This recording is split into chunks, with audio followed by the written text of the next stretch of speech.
बोला आउट है तो एम्पायर ने बोला आउट है, मतलब आईसीसी के रूल्स यही बनाते हैं।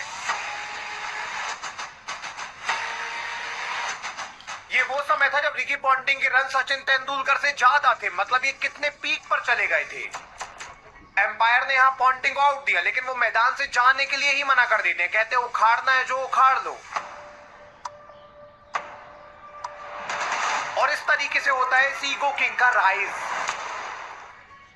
देखिए कहानी की शुरुआत 19 दिसंबर 1974 को होती है, जब ग्रीन पॉन्टिंग और इनकी वाइफ लॉरेन पॉन्टिंग को एक लड़का होता है जिसका नाम रखा जाता है रिकी थॉमस पॉन्टिंग। आज इसी लड़के को हम रिकी पॉन्टिंग के नाम से भी जानते हैं। अब देखिए रिकी पॉन्टिंग बचपन से फुटबॉल क्रिकेट काफी ज्यादा खेला करते थे। स्पोर्ट एक्टिविटी में रिकी पॉन्टिंग बहुत ज्यादा इन्वॉल्व रहते थे, लगातार स्पोर्ट खेला करते थे और इसका कारण था इनके पेरेंट्स। एक्चुअली में रिकी पॉन्टिंग के जो पापा थे ग्रीन पॉन्टिंग, ये क्लब लेवल क्रिकेट खेल कर आए थे। साथ में जो इनकी मम्मी थी लॉरेन पॉन्टिंग, ये स्टेट लेवल हॉकी प्लेयर थी, मतलब इनके दोनों मम्मी पापा स्पोर्ट में काफी ऊपर तक जा चुके थे। यही रीजन था कि बचपन से ही रिकी पॉन्टिंग काफी आसानी से स्पोर्ट में एंटर करने लग जाते हैं और इनको स्पोर्ट बहुत पसंद भी आता है। बाद में ईयर चेंज होते हैं, 1981 का समय आता है। रिकी पॉन्टिंग की 7 साल की थी और एक बार इनके चाचा देखते हैं कि रिकी पॉन्टिंग बहुत कमाल का क्रिकेट खेलते हैं। इनके चाचा ने देखा कि रिकी पॉन्टिंग जब बैट से बॉल को हिट करते हैं तो इनकी टाइमिंग बहुत ही ज्यादा परफेक्ट है। इनके चाचा को लगा नेचुरली टैलेंट होने के चलते रिकी पॉन्टिंग बहुत जल्दी नेशनल टीम में आ सकते हैं और ये लिटरली नेशनल प्लेयर बन सकते हैं।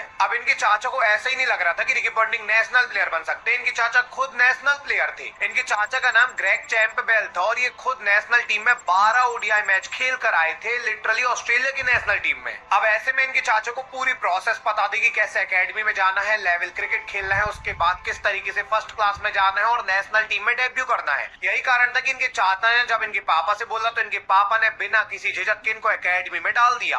8 साल की उम्र में रिकी पॉन्टिंग का admission Tasmania cricket club academy करके एक एकेडमी थी, वहां पे कराया जाता है। इसी सेम टाइम पर इनका स्कूल में जो एडमिशन कराया जाता है वो स्कूल भी क्रिकेट में इन्वॉल्वमेंट रखता था। क्रिकेट में स्कूल काफी ज्यादा आगे था। मिला जुला कर ये पूरे दिन स्कूल में भी क्रिकेट खेलते थे, एकेडमी में भी क्रिकेट खेलते थे और रिकी पॉन्टिंग बहुत ज्यादा मेहनत करने लगे क्रिकेट के ऊपर। अब देखिए होता क्या है, समय निकलता जाता है, रिकी पॉन्टिंग क्रिकेट खेलते जाते हैं और इनकी क्रिकेट स्किल बढ़ती जाती है। जब ये 13 साल के होते हैं तो स्कूल के अंदर ये सेंचुरी मार देते हैं कॉम्पिटिटिव क्रिकेट जब चल रहा होता है। और यही वो पॉइंट था जहां से इनका ब्रेक थ्रू आता है अंडर 14 के लिए और अंडर 14 में इनका सिलेक्शन हो जाता है।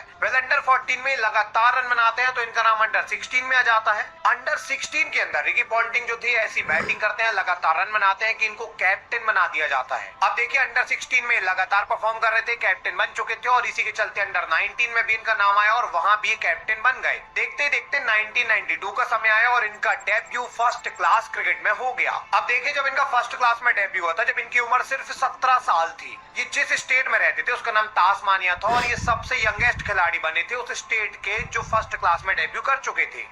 फर्स्ट क्लास में जब इनका डेब्यू होता है तो रुकते ही नहीं, लगातार रन मारते हैं और एक मैच के अंदर ये 117 रन मार देते हैं। अब देखिए रिकी पॉन्टिंग इस समय 17 साल के थे और ये सेंचुरी मार रहे थे और ये इतनी कमाल की बैटिंग जब कर रहे थे तो सिलेक्टर की इन पर नजर पड़ी। सिलेक्टर इनको देखने आते हैं और देखते हैं कि रिकी पॉन्टिंग एक्चुअली में बहुत कमाल की बैटिंग करते हैं। इनका फ्रंट फुट इतना कमाल का है कि दुनिया में ऐसा कोई खेल नहीं रहा था उस समय फ्रंट फुट से।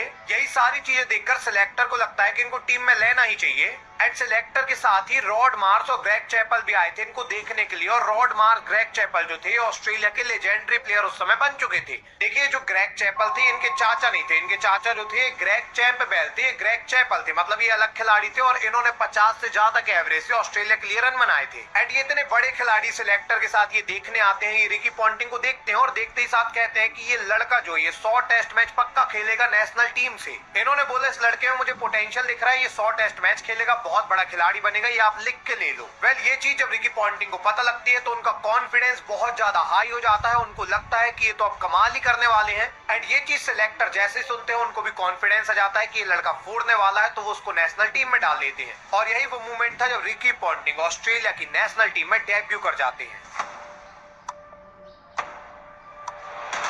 अब देखिए रिकी पॉन्टिंग का डेब्यू नेशनल टीम में हो गया था। सबसे पहले इनका ओडीआई डेब्यू हुआ था और इस समय ईयर 1995 का था। 15 फरवरी 1995 को साउथ अफ्रीका ऑस्ट्रेलिया की ओडीआई सीरीज स्टार्ट होने वाली थी और पहले ही मैच में नाम आता है रिकी पॉन्टिंग का प्लेइंग 11 के अंदर। अब 15 फरवरी को मैच स्टार्ट होता है ऑस्ट्रेलिया और साउथ अफ्रीका के बीच। साउथ अफ्रीका की पहली बैटिंग आती है और अफ्रीका 123 रन पर ऑल आउट हो जाती है। ऑस्ट्रेलियन बॉलिंग ने यहाँ पे कमाल किया, 123 पर ऑल आउट किया। ऑस्ट्रेलिया के लिए इतना इजी चेस हो गया कि सबको लगा ऑस्ट्रेलिया सोते सोते स्कोर चेस कर लेगा। सबको लगा ऑस्ट्रेलिया इजीली जीत जाएगा, लेकिन ऑस्ट्रेलिया की जब बैटिंग आई तो विकेट पर विकेट गिरने लगे और रिकी पॉन्टिंग की बैटिंग बहुत जल्दी आ गई। अब देखिए स्कोर 124 बस चेस करना है, 50 ओवर है, रिकी पॉन्टिंग बैटिंग में आ गए हैं। सबको लगा ये आसानी से 50 मारेंगे, मैच जिताएंगे। रिकी पॉन्टिंग के लिए गेम अब आसान हो चुका था। डेब्यू मैच में ये कमाल कर देते, लेकिन इस मैच में ये 1 रन के स्कोर पर बोल्ड हो जाते हैं। अब ऑस्ट्रेलिया ये मैच जीत गई थी, लेकिन रिकी पॉन्टिंग इस मैच में बोल्ड आउट हो गए थे और 1 रन ये बना पाए थे। ये चीज रिकी पॉन्टिंग को काफी हर्ट कर जाती है। लोग तो कहते हैं इनका पहला मैच था, कोई दिक्कत वाली बात नहीं है, डेब्यू मैच में होता है। रिकी पॉन्टिंग को लगता है कि मैं इतना ज्यादा हाइप में था, सिलेक्टर मेरी इतनी तारीफ कर रहे थे, ऐसा लग रहा था मैं पहले मैच में सेंचुरी मारूंगा और इधर आके मैंने कितना बेकार परफॉर्म किया है। ये चीज रिकी पॉन्टिंग को बहुत ज्यादा हर्ट करती है और वो इसके बाद इंटेंस ट्रेनिंग लेना शुरू करते हैं। ये वो समय था जब रिकी पॉन्टिंग डिसाइड कर लेते हैं कि अब जब भी इनको मौका मिलेगा ये कमाल कर देंगे, क्योंकि यहाँ पे फ्लॉप थे और इनको बहुत ज्यादा इस चीज का हर्ट हुआ था। इन्होंने ऐसी ट्रेनिंग करना स्टार्ट की कि इस पर्टिकुलर पॉइंट पर अगर टीम जो थी 9 बजे ट्रेनिंग में आती थी तो रिकी पॉन्टिंग सुबह 6 बजे आ जाते थे। रात को भी रिकी पॉन्टिंग सबसे लेट जाया करते थे और ये लगातार बहुत मेहनत करते थे। यही वो समय था जब रिकी पॉन्टिंग का एटीट्यूड भी ऊपर जा रहा था, ईगो भी ऊपर जा रहा था और परफॉर्मेंस भी ऊपर जा रही थी। बाद में 1995 की एंडिंग में ही इनका टेस्ट डेब्यू होता है और टेस्ट डेब्यू में इनके सामने आती है श्रीलंका की टीम। ये मैच ऑस्ट्रेलिया के लिए काफी आसान था। इस मैच में ऑस्ट्रेलिया पहले बॉलिंग करने आई, श्रीलंका को इन्होंने 251 पर रोक दिया। बाद में जब ऑस्ट्रेलिया की बैटिंग आती है तो रिकी पॉन्टिंग यहाँ पे 96 रन मारते हैं अपने डेब्यू टेस्ट मैच में। ऑस्ट्रेलिया ने इस मैच में 617 रन बनाए और ये मैच ऑस्ट्रेलिया एक तरफा जीत गई। अब रिकी पॉन्टिंग ने अपने आप को साबित कर दिया था कि ये कमाल बैटिंग कर सकते हैं और इनको भी समझ में आ गया था कि अगर ये बहुत ट्रेनिंग करेंगे तो इनकी परफॉर्मेंस ऊपर ही जाएगी। और 1995 के बाद तो 1996 में ओडीआई वर्ल्ड कप आने वाला था, लेकिन 1996 का जो ओडीआई वर्ल्ड कप था रिकी पॉन्टिंग का पहला वर्ल्ड कप होने वाला था। इससे पहले इन्होंने कोई वर्ल्ड कप नहीं खेला था और इस समय इनकी एज 22 साल भी नहीं हुई थी। इस समय सबको लग रहा था कि रिकी पॉन्टिंग हो सकता है ड्रॉप भी हो जाए, क्योंकि इनकी एज काफी कम है और अभी तक इन्होंने कोई भी एक्सेप्शनल परफॉर्मेंस नहीं दी है।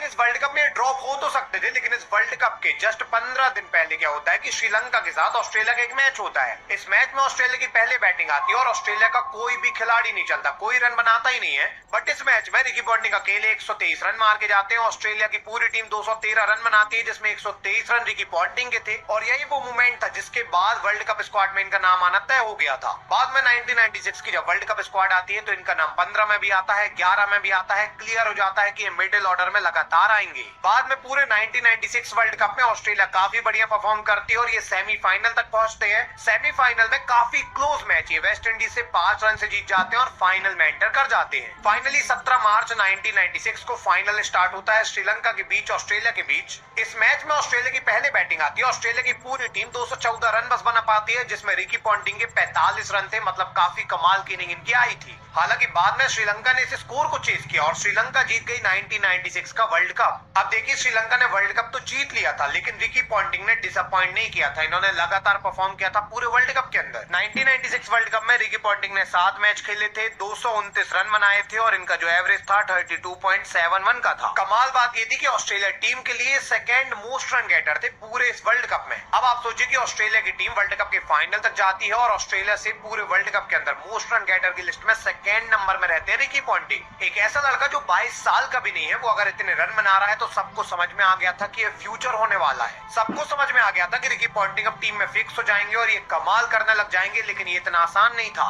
1996 के बाद 1997 का समय आता है और इस समय एसेस होती है। देखिए इस साल एसेस इंग्लैंड में खेली जानी थी। ऑस्ट्रेलिया की जो 15 की स्क्वाड आती है, यहाँ पर रिकी पॉन्टिंग का नाम तो था, लेकिन 11 की स्क्वाड से इनको ड्रॉप कर दिया गया। अब रिकी पॉन्टिंग जब से आए थे, पहले मैच को अगर हम छोड़ दे तो ये लगातार परफॉर्म करते जा रहे थे। इनकी जो इंटेंस ट्रेनिंग थी ये बहुत काम आई थी। रिकी पॉन्टिंग के करियर का ग्राफ लगातार ऊपर जाता जा रहा था। इसके बाद भी एसेस के अंदर इनको प्लेइंग 11 में नहीं रखा गया। बाद में एसेस स्टार्ट होती है। पहले मैच में नसीर हुसैन 209 रन मारते हैं, एक तरफा इंग्लैंड ये मैच 9 विकेट से जीत जाती है। बाद में सेकेंड मैच ड्रॉ रहता है और तीसरा मैच ऑस्ट्रेलिया जीतती है और 3 मैच के अंदर 1-1 की बराबरी हो जाती है। अब देखिए 3 मैच में 1-1 की बराबरी चल रही थी और इसके बाद चौथा मैच जब एसेस का होता है तो यहाँ पर रिकी पॉन्टिंग को प्लेइंग 11 में लाया जाता है और इनका एसेस डेब्यू हो जाता है। अब इस समय की जो एसेस थी नॉर्मल नहीं थी, वर्ल्ड कप जैसे देखी जाती थी, मतलब इसमें भी डेब्यू काफी ज्यादा इंपॉर्टेंस रखता था। यही रीजन था कि 4th मैच में जब रिकी पॉन्टिंग का डेब्यू होना था तो सबकी नजर आ गई कि यहाँ रिकी पॉन्टिंग कैसा परफॉर्म करेंगे। बाद में 24 जुलाई का दिन आता है। 4th मैच जो था इंग्लैंड ऑस्ट्रेलिया के बीच स्टार्ट होता है और इंग्लैंड की यहाँ पहले बैटिंग आती है। देखिए इंग्लैंड की जब इस मैच में बैटिंग आती है तो ऑस्ट्रेलिया ने इनको 172 के स्कोर पर ऑल आउट कर दिया। अब ऑस्ट्रेलिया ने इंग्लैंड को 172 पर ऑल आउट किया। सबको लगा अब कमाल हो जाएगा, ऑस्ट्रेलिया लीड ले लेगा, लेकिन ऑस्ट्रेलिया की जब बैटिंग आई तो ऑस्ट्रेलिया 50 रन के स्कोर पर 4 विकेट खो देता है। ऐसा लगता है ऑस्ट्रेलिया की टीम 100 रन भी नहीं बना पाएगी। यहाँ से पूरी टीम कोलैप्स करने लग जा रही थी, कोई भी ओपनिंग बैट्समैन रन बना ही नहीं पा रहा था। ऐसी सिचुएशन में बैटिंग करने के लिए रिकी पॉन्टिंग आते हैं और इतनी प्रेशर वाली कंडीशन में 127 रन मारते हैं। बाद में ऑस्ट्रेलिया इस इनिंग के अंदर 501 रन मारती है और सेकेंड इनिंग में ऑस्ट्रेलिया को बैटिंग भी नहीं करना पड़ता, एक तरफा ये मैच जीत जाते हैं। कमाल तो तब होता है जब इस पूरी ऐसे सीरीज के अंदर ऑस्ट्रेलिया 3-2 से इंग्लैंड को हरा देती है इंग्लैंड के ग्राउंड पर। अब देखिए ऑस्ट्रेलिया ने जैसे ये मैच जीता, इसके बाद जब सीरीज जीती तो यहाँ से फिक्स हो गया कि रिकी पॉन्टिंग अब ड्रॉप नहीं हो सकते। भले ये वर्ल्ड कप में रन बनाने के बाद एसेस में ड्रॉप हो जाए, क्योंकि एसेस बहुत ज्यादा इंपॉर्टेंट सीरीज थी ऑस्ट्रेलिया के लिए, बट जब इन्होंने वर्ल्ड कप में भी रन बना दिए, एसेस में भी रन बना दिया, तो यहाँ से क्लियर हो गया कि रिकी पॉन्टिंग अब ड्रॉप नहीं होंगे। एंड यही वो मूवमेंट था जिसके बाद रिकी पॉन्टिंग कभी ड्रॉप नहीं होते, ना ओडीआई में ना टेस्ट में, लगातार खेलते हैं। 1997 तक रिकी पॉन्टिंग पूरे तरीके से फिक्स हो गए थे हर फॉर्मेट के अंदर, और इसके बाद आता है ईयर 1998। लेकिन 1998 की स्टार्टिंग में पेप्सी ट्रायंगुलर सीरीज होती है। इस सीरीज में क्या होता है कि जिम्बाब्वे, इंडिया, ऑस्ट्रेलिया 3 देश पार्टिसिपेट करते हैं। हर देश को 4-4 मैच खेलने थे और जो भी टॉप में रहता 2 टॉप की टीम फाइनल खेलती।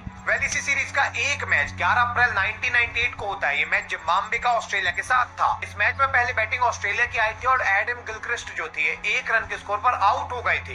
एडम गिलक्रिस्ट के आउट होने के बाद बैटिंग में रिकी पॉन्टिंग आते हैं और ये जब आते हैं, जब तक ये खेलते हैं, ये बस रन बनाते हैं। इन्होंने इस पूरे मैच में एक के बाद एक बॉलर को रन मारे और अकेले 145 रन की इनिंग खेल डाली। ये उस समय रिकी पॉन्टिंग का हाईएस्ट स्कोर बन गया। उस समय इन्होंने इतना बड़ा स्कोर नहीं बनाया था और ये मैच ऑस्ट्रेलिया एक तरफा जीत गई। कमाल तो जब हुआ जब इसके बाद रिकी पॉन्टिंग रुकते नहीं है। 1998 के पूरे साल ये लगातार रन मारते रहते हैं, कभी 50 तो कभी सेंचुरी। मिला जुलाकर 1998 में रिकी पॉन्टिंग ने 53 के एवरेज से सिर्फ ओडीआई क्रिकेट में 1166 रन बनाए थे। देखिए इतने ज्यादा रन थे कि पूरे ईयर कैलेंडर में 4th नंबर में थे मोस्ट रन गेटर की लिस्ट में। यदि आप देखेंगे तो इस साल इन्होंने ऑस्ट्रेलिया के लिए सबसे ज्यादा रन बनाए थे, इनके आसपास भी कोई नहीं था। एंड यदि आप टॉप 5 की लिस्ट देखेंगे तो उसमें 4 तो इंडियन थे, लेकिन बीच में रिकी पॉन्टिंग आ गए थे जो ऑस्ट्रेलिया से थे। मतलब कि 1998 की एंडिंग में ऑस्ट्रेलिया के सबसे मेन बैट्समैन जो थे वो रिकी पॉन्टिंग बन चुके थे, ऑस्ट्रेलिया की तरफ से सबसे ज्यादा रन बना रहे थे। एंड इसी के बाद 1999 का समय आया और इस साल अगेन ओडीआई वर्ल्ड कप खड़ा हुआ। देखिए 1999 का जो वर्ल्ड कप था काफी अलग था 1996 वाले वर्ल्ड कप से, क्योंकि इस वर्ल्ड कप में जो ऑस्ट्रेलिया टीम के कैप्टन थे वो स्टीव वॉ होने वाले थे। एक्चुअली में 1999 तक ऑस्ट्रेलिया के जो पुराने कैप्टन थे मार्क ही रिटायर हो चुके थे, इसलिए नया कैप्टन स्टीव वॉ को बनाया जाता है। एंड स्टीव वॉ की कैप्टन बनने के बाद पूरी ऑस्ट्रेलियन टीम की मेंटालिटी चेंज हो जाती है, क्योंकि ये बहुत अग्रेसिव कैप्टन थे। ये ऑस्ट्रेलिया टीम को पूरे फ्री हैंड देते हैं कि आपको जाके मारना है, अग्रेसिवली आपको खेलना है और सारी टीमों को आपको स्लेज करना है। यही वो समय था जब रिकी पॉन्टिंग भी पीक बैट्समैन थे इस टीम के, और इसी समय स्टीव वो कैप्टन बन गए। मतलब इनकी कैप्टनसी के अंडर में रिकी पॉन्टिंग भी बहुत ज्यादा इगोइस्टिक हो गए। यही वो मोमेंट था जब रिकी पॉन्टिंग एकदम रूथलेस हो गए थे, किसी को भी स्लेज करते, किसी को भी कुछ भी बोल देते। बाद में इनका कैप्टन तो था इनके साथ। एंड कमाल बात ये थी कि इतना ज्यादा स्लेज करने के बाद, इतना ज्यादा ईगो एटीट्यूड दिखाने के बाद भी ये परफॉर्म कर रहे थे। एंड बाद में जब 1999 का वर्ल्ड कप आया तो यहाँ तो ऑस्ट्रेलिया ने कमाल ही कर दिया। यहाँ पे ऑस्ट्रेलिया लगातार मैचेस जीतती है और लगातार रिकी पॉन्टिंग रन बनाते हैं। 1999 वर्ल्ड कप में ऑस्ट्रेलिया सेमीफाइनल में अगेन एंटर कर जाती है और इस बार इनका सेमीफाइनल साउथ अफ्रीका से होता है। देखिए 17 जून 1999 का दिन था। साउथ अफ्रीका और ऑस्ट्रेलिया के बीच में सेमीफाइनल होना था ओडीआई वर्ल्ड कप का। इस सेमीफाइनल मैच में पहले ऑस्ट्रेलिया की बैटिंग आई और ऑस्ट्रेलिया की पूरी टीम 213 रन के स्कोर पर ऑल आउट हो गई। इस पूरे स्कोर कार्ड में यदि आप देखने जाओगे तो रिकी पॉन्टिंग ने 37 रन बनाए थे, जो काफी इंपॉर्टेंट रन थे, क्योंकि टोटल स्कोर ही बहुत छोटा था। बाद में जब साउथ अफ्रीका की बैटिंग आई तो लोगों ने प्रेडिक्ट कर लिया कि अफ्रीका ये मैच जीत जाएगी, ऑस्ट्रेलिया को बाहर कर देगी, लेकिन अफ्रीका की पूरी टीम भी 213 पर ही ऑल आउट हो गई। मिला जुलाकर ये मैच जो था ड्रॉ पर एंड हुआ, और ये मैच जब ड्रॉ हुआ तो दिक्कत बढ़ गई साउथ अफ्रीका के लिए। देखिए इस वर्ल्ड कप में रूल था कि अगर मैच कोई भी ड्रॉ होगा तो पॉइंट्स टेबल देखा जाएगा, और पॉइंट्स टेबल में जो ऊपर था वो ऑस्ट्रेलिया थी। एंड यही कारण था कि ऑस्ट्रेलिया अगेन 1999 वर्ल्ड कप के भी फाइनल में एंटर कर गई। अब रिकी पॉन्टिंग 2 बार वर्ल्ड कप खेले थे। पहले वर्ल्ड कप में भी ऑस्ट्रेलिया फाइनल में गई थी और दूसरे में भी ऑस्ट्रेलिया फाइनल में एंटर कर चुकी थी। हालांकि 1996 वर्ल्ड कप का फाइनल ऑस्ट्रेलिया हार चुकी थी, वहां पे पॉन्टिंग ने परफॉर्म किया था, इसके बाद भी ऑस्ट्रेलिया हार गई थी। यही रीजन था कि 1999 वर्ल्ड कप में ऑस्ट्रेलिया ने कोई कमी नहीं आने दी, इन्होंने एक तरफा ही फाइनल जीता।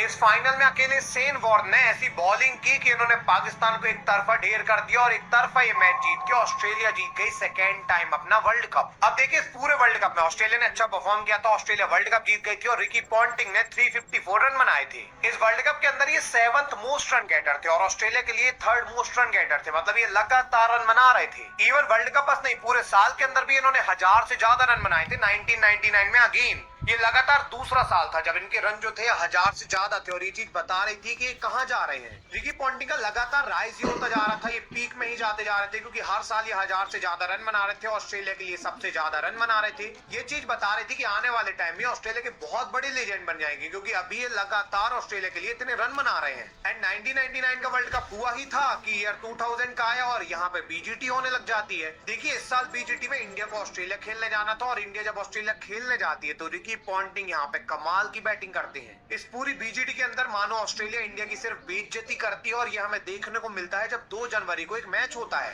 एक्चुअली में 2 जनवरी ईयर 2000 को एक मैच होता है इंडिया और ऑस्ट्रेलिया के बीच में। इस मैच में पहले बैटिंग इंडिया की आती है और इंडिया को ऑस्ट्रेलिया 150 रन पर ऑल आउट कर देती है। आप सोचिए ऑस्ट्रेलिया ने 150 पर इनको ऑल आउट किया था। बाद में जब ऑस्ट्रेलिया की बैटिंग आई तो अकेले रिकी पॉन्टिंग ने 141 रन मारे, वो भी नाबाद लौट के गए। ऑस्ट्रेलिया की टीम को सिर्फ 5 विकेट के नुकसान पर 550 रन पर इनिंग डिक्लेयर करनी पड़ी और ये मैच बहुत बड़े मार्जिन से ऑस्ट्रेलिया जीत गई। बाद में ऑस्ट्रेलिया सीरीज को 3-0 से जीतती है, इंडिया को व्हाइट वॉश ही कर देते हैं। इसी के जस्ट बाद ओडीआई सीरीज होती है, यहाँ पर भी रिकी पॉन्टिंग लगातार रन मारते हैं और एक मैच में 115 रन मार के चले आते हैं। मिला जुलाकर 1999 के बाद ईयर 2000 में भी बहुत पीक में पहुंच जाते हैं और लगातार ही परफॉर्म करते रहते हैं। बाद में जब ईयर आता है 2001 का तो यहाँ पे तो ये 55 के ज्यादा के एवरेज से 900 के लगभग रन बनाते हैं सिर्फ ओडीआई क्रिकेट के अंदर। यही रीजन था कि रिकी पॉन्टिंग का जो इस समय ईगो था ये टॉप में जाता जा रहा था। लोग इन्हें ईगो किंग बोलने लग गए थे, किसी से बात नहीं करते थे। दूसरी टीम के जो भी मेंबर रहते थे ये अपनी टीम से बस बात करते थे, ज्यादातर ये शांत रहते और लगातार ये बैटिंग करते, स्लैज करते और सबको बताते कि मैं ही सबसे बेस्ट हूँ। देखिए अगर इनकी फॉर्म खराब होती तो इसके बाद ये नॉर्मल हो जाते, लेकिन इनकी फॉर्म और अच्छी होती जा रही थी, लगातार रन ही बनाते जा रहे थे।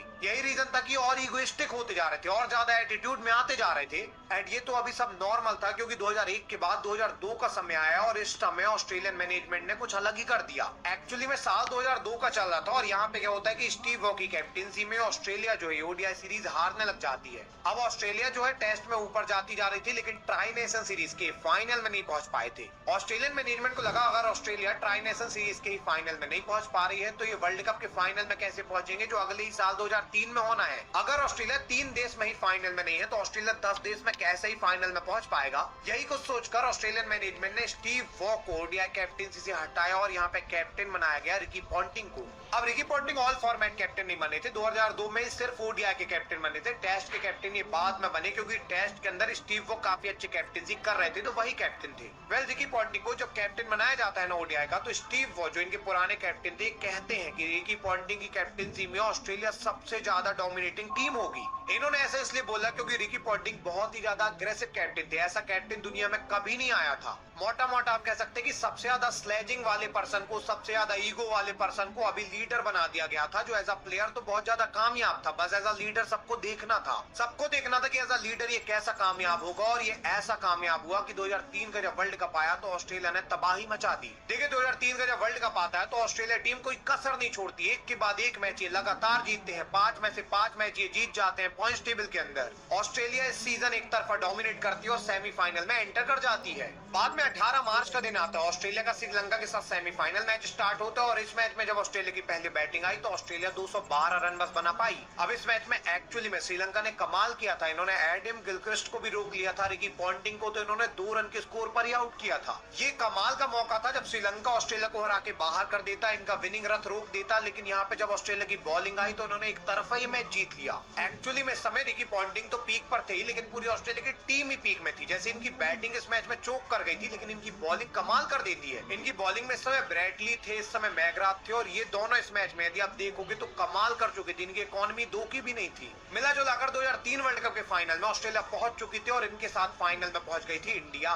फाइनली 23 मार्च का दिन आता है, जोहान्सबर्ग का ग्राउंड था और इंडिया के साथ ऑस्ट्रेलिया का फाइनल मैच स्टार्ट होता है। देखिए इस मैच में बहुत ज्यादा लोगों की नजर थी, लोगों को लग रहा था कि इंडिया ये फाइनल जीत सकती है क्योंकि सचिन ने इस पूरे वर्ल्ड कप में सबसे ज्यादा रन बनाए थे। सबको लगा सचिन इतने डोमिनेटिंग फेस में है कि इंडिया भी फाइनल जीत सकती है, जरूरी नहीं है कि ऑस्ट्रेलिया जीते। बट इस फाइनल के अंदर क्या होता है कि ऑस्ट्रेलिया की पहले बैटिंग आती है और ऑस्ट्रेलिया के जो ओपनर थे काफी संभल के खेलते हैं। ऑस्ट्रेलिया को समझ में आ गया था कि हमें इस बार चोक नहीं करना है। जैसे सेमीफाइनल में इनकी बैटिंग चोक कर गई थी, इनको पता था कि फाइनल में ऐसे चोक नहीं करना चाहिए। यही रीजन था कि फाइनल के अंदर एडम गिलक्रिस्ट जहां 57 रन मारते हैं, वहीं पे मैथ्यू एडन जो है 54 बॉल ले लेते हैं 37 रन बनाने को, लेकिन ये आराम से खेलते हैं। बाद में दोनों 105 रन की पार्टनरशिप कर देते हैं और यहाँ पे जाके इनका पहला विकेट गिरता है। अब ऑस्ट्रेलिया को काफी बढ़िया स्टार्ट मिल गया था और अब बैटिंग में आते हैं Ricky Thomas Ponting. Ricky Ponting जब फाइनल में आते हैं तो ये वो करते हैं जो आज तक किसी ने नहीं किया था। इन्होंने 20 ओवर खेले, 140 रन अकेले बना दिए। ये इस मैच में नाबाद लौटते हैं और ऑस्ट्रेलिया की टीम रन बनाती है 359।